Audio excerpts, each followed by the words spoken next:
საავტორო უფლებათა ასოციაციის თავმჯდომარის მიერ ავტორშემსრულებელთა კუთვნილი დიდი ოდენობით თანხების შესაძლო მითვისება გამოძიება ფინანსთა სამინისტროს საგამოძიებო სამსახურშია დაწყებული. საავტორო უფლებათა ასოციაციაში ამ წუთებში საგამოძიებო სამსახურის თანამშრომლები იმყოფებიან. თამარ შარიფხაძე გვერდება მეტი ინფორმაციით. უკვე რამდენიმე საათია ფინანსთა სამინისტროს საგამოძიებო დეპარტამენტის თანამშრომლები საავტორო უფლებათა დაცვის ასოციაციაში იმყოფებიან და ხდება შესაბამისი დოკუმენტებისა და ტექნიკის ამოღება, როგორც უწყებაში განმარტავენ. მათ გამოძიება ავტორშემსრულებლების მიმართვის განცხადების საფუძველზე დაიწყეს, როგორც ირკვევა ხელოვანები გიგა კობალაძეს საავტორო უფლებათა დაცვის ასოციაციის თავმჯდომარეს ედავებიან მათი კუთვნილი თანხის მითვისებას. ეს ინფორმაცია არ დაადასტურა გიგა კობალაძემ, ის ბრალდებებს უარყოფს და ამბობს, რომ უკვე დიდი ხანია, რამდენიმე წელია მიმდინარეობს ანტიკამპანია GCA-ის წინააღმდეგ.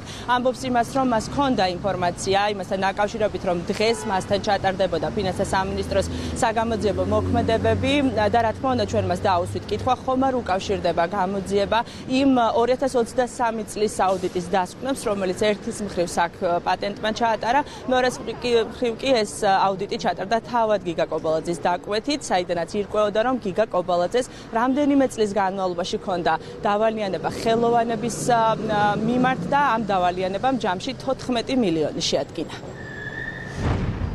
საგამოძიებო სამსახურის საგამოძიებო დეპარტამენტში ავტორშემსრულებელთა კოლექტიური განცხადების საფუძველზე მიმდინარეობს გამოძიება საქართველოს საავტორო უფლებათა ასოციაციის თავმჯდომარის მიერ ავტორშემსრულებელთა კუთვნილი დიდი ოდენობით თანხების შესაძლო მითვისების ფაქტზე. საქმის ვითარების გასარკვევად საჭირო ფაქტობრივი გარემოებების დადგენის მიზნით მიმდინარეობს შესაბამისი საგამოძიებო მოქმედებები. საზოგადოების მაღალი ინტერესის გათვალისწინებით საგამოძიებო სამსახური პერიოდულად მიაწვდის საზოგადოებას ინფორმაციას გამოძიების მიმდინარეობისა და შედეგების შესახებ.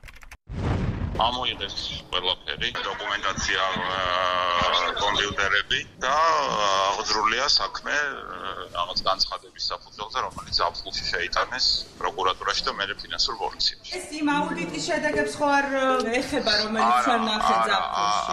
არა, მაგას არ ეხება, ეხება განცხადებას, რომელიც დაწერა რამდენიმე ავტორმა. აქ თითქოს მიდის გაფლანგვა ფულის და მოპარვა და ასე შემდეგ.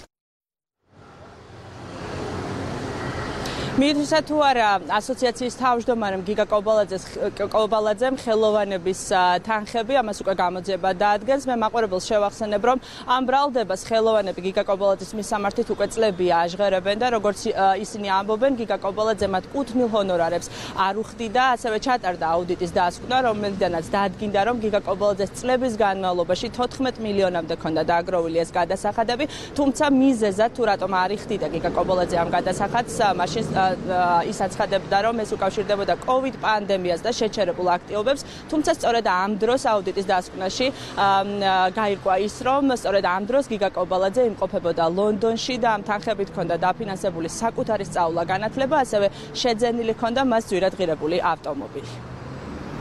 მადლობა თამარ შარიფხაძეს.